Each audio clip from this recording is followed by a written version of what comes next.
Et salut à tous et à toutes, c'est Berserker et bienvenue dans cette nouvelle vidéo. Aujourd'hui on va parler du tome 7 de Food Wars, hashtag Shogeki no Soma. Et donc on va reprendre avec le fameux festival Gekyo, donc celui d'automne. Il me semble que c'est ça, exactement. Et du coup on a Soma qui a déjà préparé son plat et on va voir comment ça va donner. Pour ce tome numéro 7, ce que j'ai fait, c'est que vu que c'est qu'une compétition où ils vont montrer les plats, je vais vous faire des updates par rapport aux avancements des candidats, en racontant l'histoire sans non plus qu'on parte trop sur les détails des plats. Oui, parce qu'il faut quand même qu'on profite de ce tome sans non plus qu'on parte trop loin. Et donc, Soma a créé un risotto très spécial. Et est-ce que ce risotto va marcher? Et Akira, en plus, Soma et Akira étaient dans le même groupe à peu près. Et du coup, Soma dit: Je n'avais pas remarqué que tu étais là. Et Akira dit: Qu'est-ce que tu fabriques? Et du coup, ouais, tous les deux sont en rivalité pour vraiment gagner, quoi. Et elle est jugée par une présidente du jury qui s'appelle Ore Sandara, donc groupe alimentaire assez forte quand même. Pendant ce temps, Takumi utilise sa mezzaluna pour découper ses ingrédients et il en profite. C'est très utile parce qu'une mezzaluna, c'est une demi-lune en italien. Donc en fait, c'est un outil italien qui est en forme de demi-lune rasoir. Et du coup, en fait, c'est Satoshi Ishiki qui dit c'est évident que de quoi de plus naturel pour un Italien. Et en fait, la tomate est l'ingrédient principal en Italie pour pas mal de cuisine. Et franchement, Takumi, il s'en sort pas si mal que ça.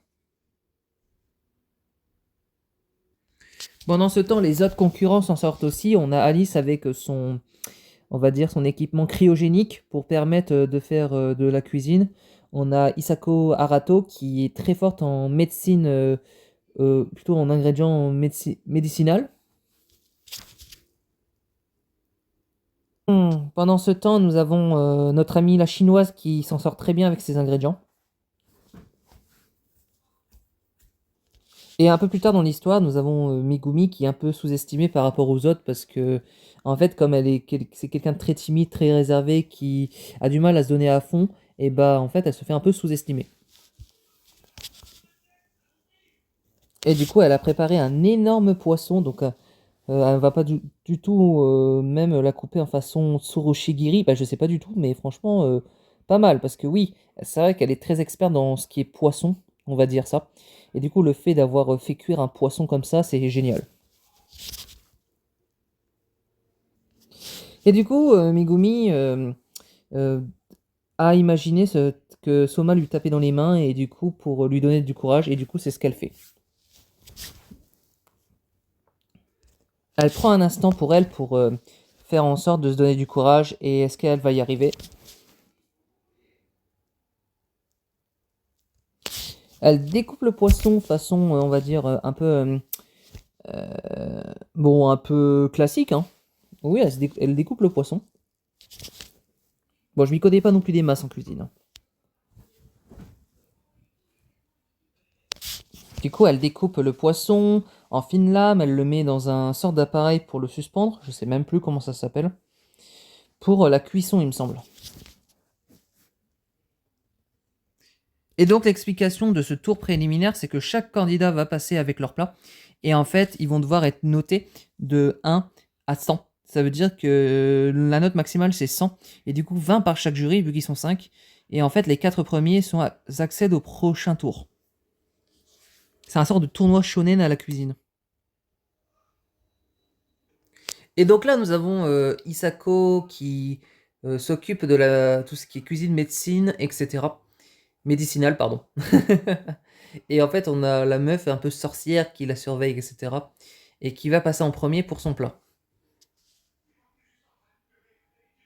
Et donc voilà, Isako, c'est une experte en cuisine médicinale et vraiment quelqu'un de très forte sur la médecine. Et donc, c'est une spécialité culinaire qui incorpore des recettes, les bienfaits de la médecine chinoise. Ouais, c'est vraiment médecine chinoise, médicinale, c'est une dinguerie. Et en fait, la sensation quand tu manges une de ces recettes, c'est cette sensation-là comme un peu pure comme au premier jour. Voilà.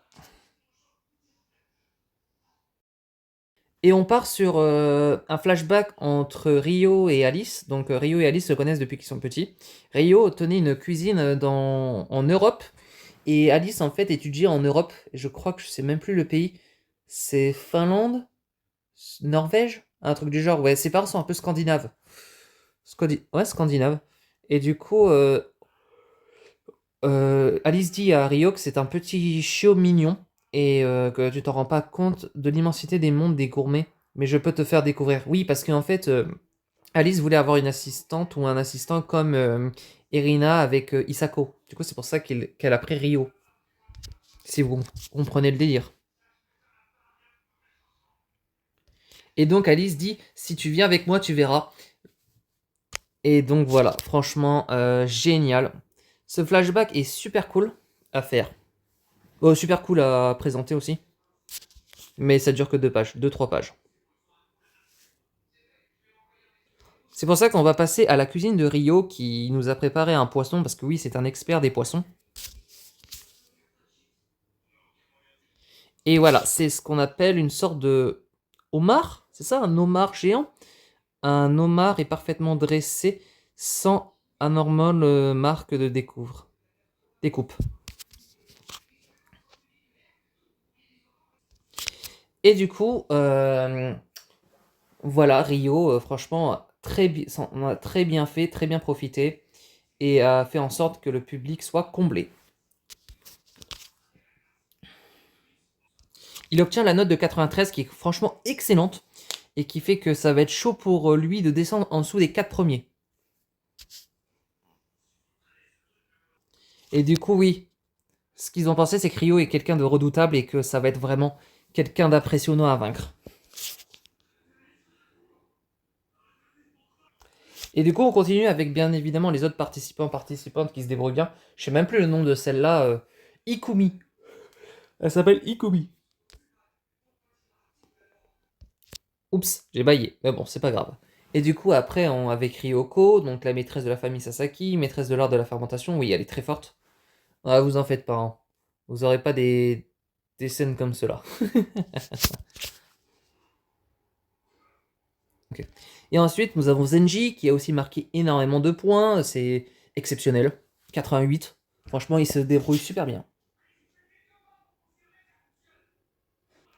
Ensuite, nous avons Shun Ibasaki, qui est celui qui fait du fumage. Franchement, il s'est débrouillé super bien aussi parce qu'il a eu 88.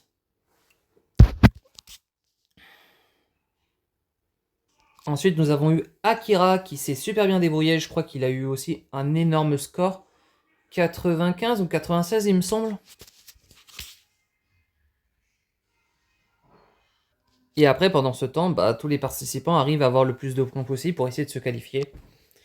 Et en fait, on verra qui passera. Face aux deux frères Aldini, donc Takumi et je sais même plus le deuxième. Franchement, Takumi, c'est celui qui me dit le plus, mais le deuxième, je sais pas du tout.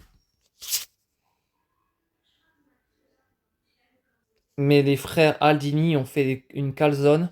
C'est une calzone au curry, c'est donc un pain italien au curry.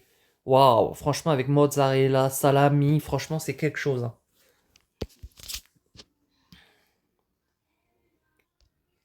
Pendant ce temps, Takumi a refait une autre recette et franchement, il s'en est bien sorti, hein. 87, c'est vraiment très bien pour lui. Bah, c'est un excellent résultat. C'est ouais, c'est des sortes de pâtes, un peu, il y a du bacon, du poivron vert, des champignons à la base de la sauce napolitaine. J'imagine qu'il a remplacé la sauce tomate à un roux de curry. C'est exactement ça. Franchement, c'est génial. Et du coup, ensuite, ce qui n'a pas peur d'ouvrir la voie vers un nouvel horizon de saveurs. Ouais, tu m'étonnes. Franchement, c'est génial. Takumi s'est super bien débrouillé. Et du coup, ensuite, il a fait des ogi churros suisso. Franchement, excellent. Il se débrouille bien. Oui, parce que Takumi et Aldini ont travaillé en Italie avant d'aller au collège. Ils se sont perfectionnés avec leurs parents qui étaient dans une cuisine traditionnelle italienne, comme un peu Soma qui était dans aussi une bonne cuisine. une cuisine assez cool. Leur cuisine s'appelle Bienvenue au Trattoria Aldini. Non, franchement, c'est quelque chose. Trattoria Aldini, c'est magnifique. Et c'est pour ça que, franchement, ils se sont bien débrouillés. Et en fait, leur restaurant marchait super bien en plus. Mais voilà, la compétition n'est toujours pas terminée et chacun doit passer avec leur plat. Et du coup, je crois que c'est au tour d'Alice de passer. Et ensuite, nous avons Alice qui a préparé franchement que de la masterclass sur masterclass. Et elle s'en est super bien débrouillée.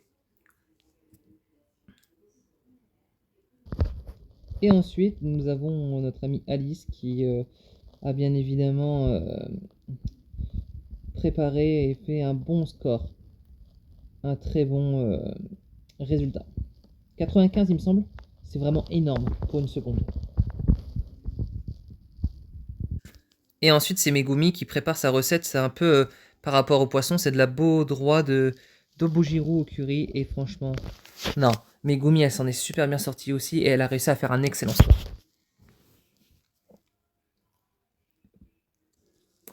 Et après, franchement, elle a réussi à faire un excellent résultat. Je crois que c'est du 88 et ça passe.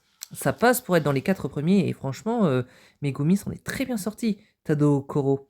Et voilà pour la fin de ce tome numéro 7 de Food Wars qui était vraiment des explications. J'espère que la vidéo vous aura plu. N'hésitez pas à liker, vous abonner ou à commenter si ça vous a plu ou à vous abonner. Et je vous dis bye tout le monde. Alors, on va faire un petit point de vue en 1 ou 2 minutes. Mon point de vue sur le tome 7 de Shogeki no Soma, donc sur Food Wars.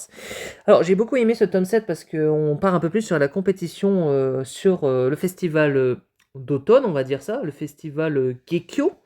Et en fait, j'ai beaucoup aimé, c'est que chaque participant ont proposé un plat qui était assez unique sur le fait que Soma proposait son saumon, etc. On avait beaucoup de candidats qui ont proposé. La compétition est rude.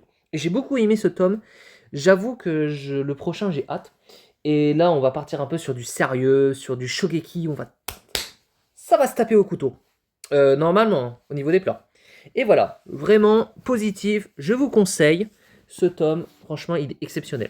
Voilà, j'espère que ça vous a plu. N'hésitez pas à continuer à regarder les résumés sur Food Wars que je mettrai assez régulièrement. Bye tout le monde!